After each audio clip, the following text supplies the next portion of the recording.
So Purushottama Yoga means the yoga of the Supreme. Purusha. Purusha Uttama. The topmost Purusha.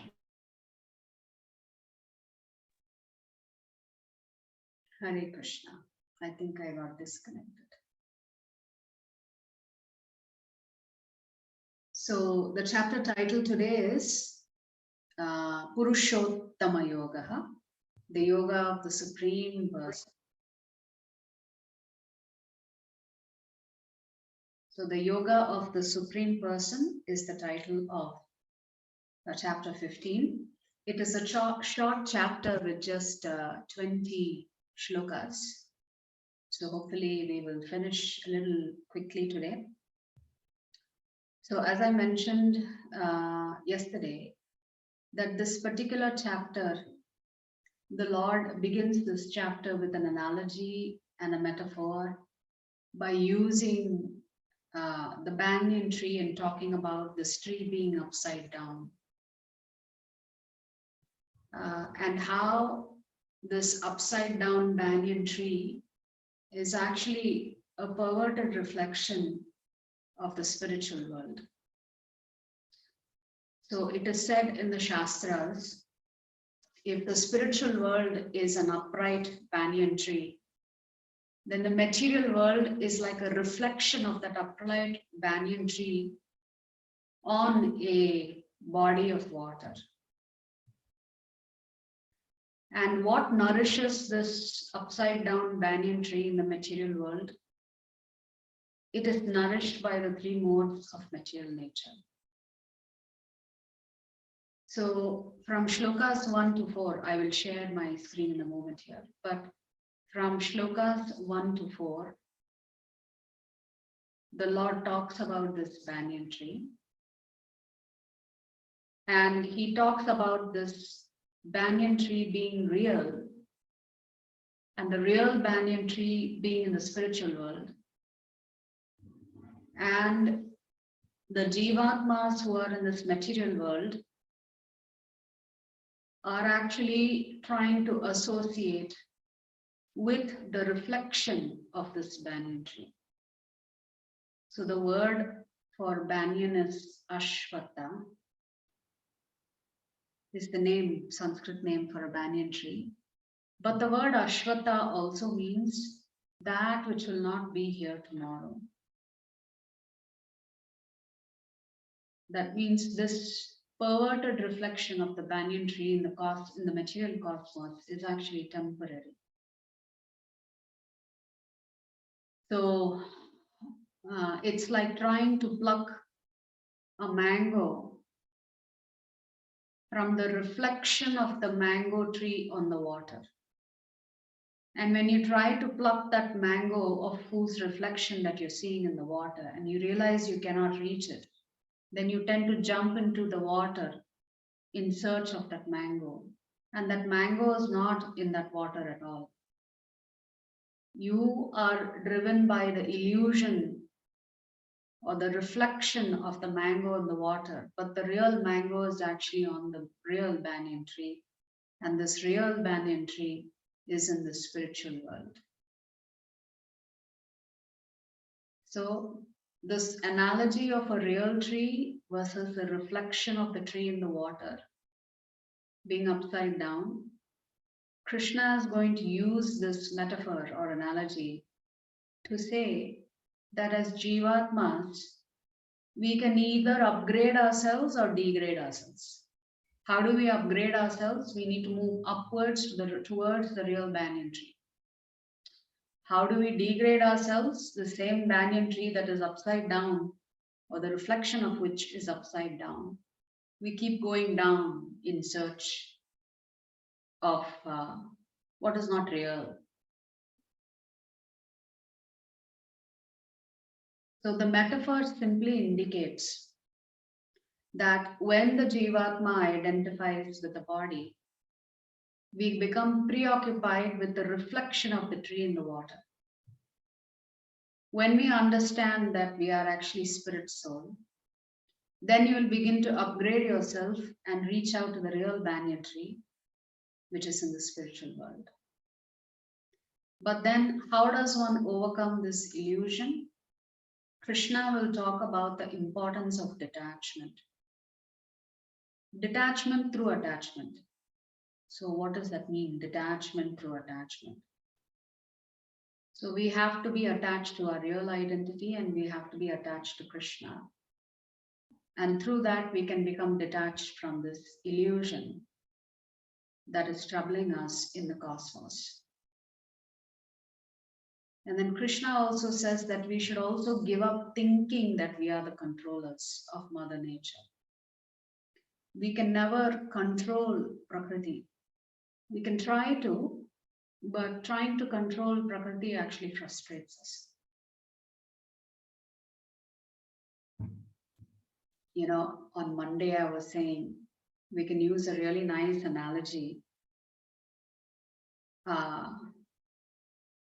to understand that shloka in chapter 5 where Lord Krishna says, Bhoktaram Yajñatapasam Sarva Loka Maheshwaram, that he is the supreme enjoyer and he is the person who accepts all of our austerities and all of our different tapasyas, etc.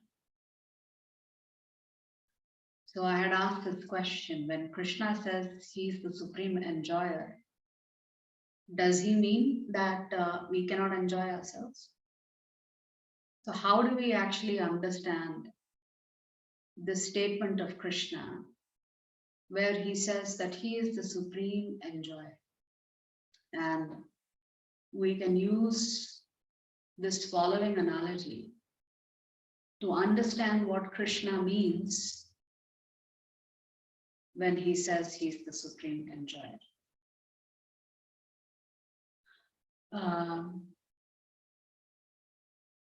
So let us say our body has different body parts, each of which has its own function. The eyes see, the hands feel, the legs help us move. And like this, we have so many different body parts performing their own responsibilities and functions. So one day, all of the body parts decided to go on strike. They were striking against the stomach. They were telling the stomach, look, how is it that, the mind, the intelligence, the hands, the legs, the eyes, the ears, we all go out to procure food, but we are not able to enjoy the food ourselves because the food is actually being processed by the stomach. And they thought this was quite unfair. So they decide to strike. So what will happen if all the body parts refuse to cooperate with the stomach? Similarly, the body parts are thinking, this rasgulla and all these tasty items are being tasted only by the tongue and the mouth. We don't benefit from it because we don't get to taste it. So that doesn't seem like a very reasonable or logical way of thinking. We easily dismiss it as by saying it's quite silly to think like this. So when the other body parts go on strike, which means the stomach is also not getting its supply of food. So what happens when the stomach is deprived of its food? Well, all of the other body parts begin to suffer.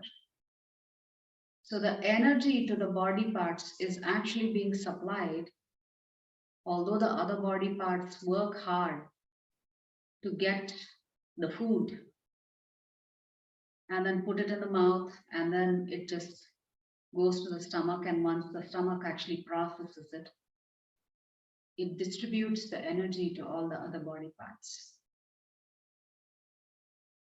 So similarly, we can understand by satisfying the stomach, we automatically take care of the other body parts.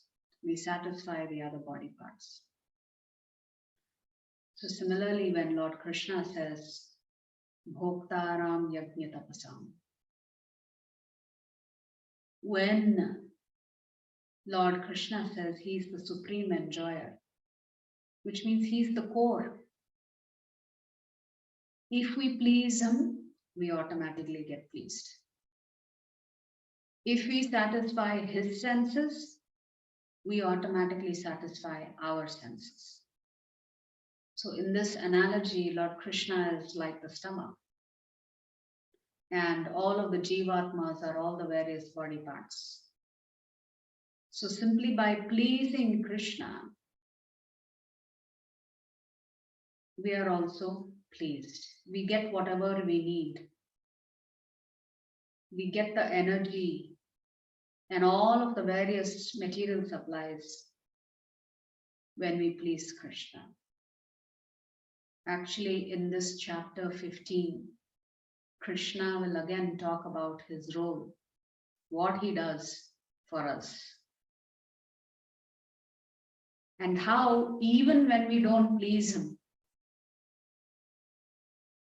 he's still taking care of us.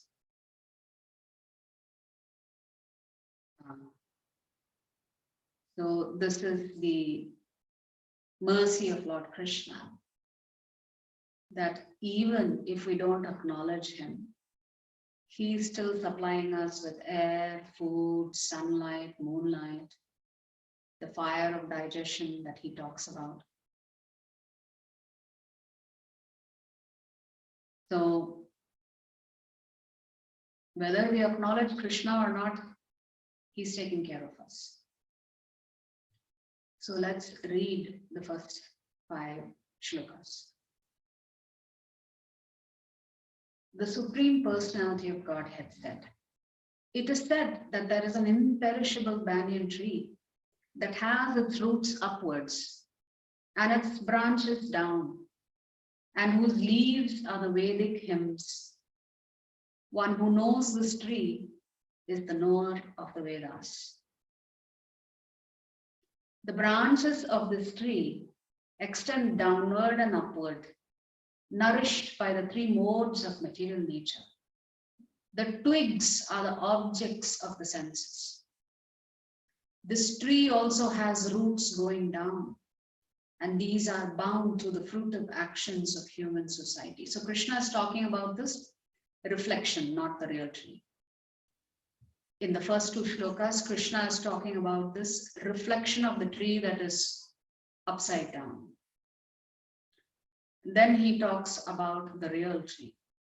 The real form of this tree cannot be perceived in this world. No one can understand where it ends, where it begins, or where its foundation is. But with determination, one must cut down this strongly rooted tree with a weapon of detachment, which means we need to cut off from this material illusion of this reflection. Therefore, one must seek that place from which, having gone, one never returns. So he's now talking about the spiritual world.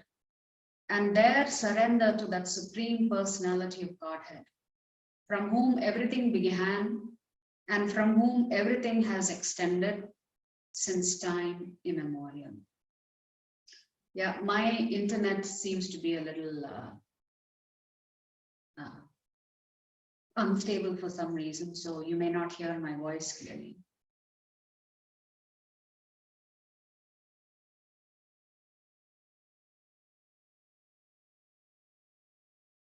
Yeah. So those who are free from false prestige, illusion, and false association, who understand the eternal, who are done with material lust, who are freed from the dualities of happiness and distress, and who unbewildered know how to surrender unto the Supreme Person, attain to that eternal kingdom.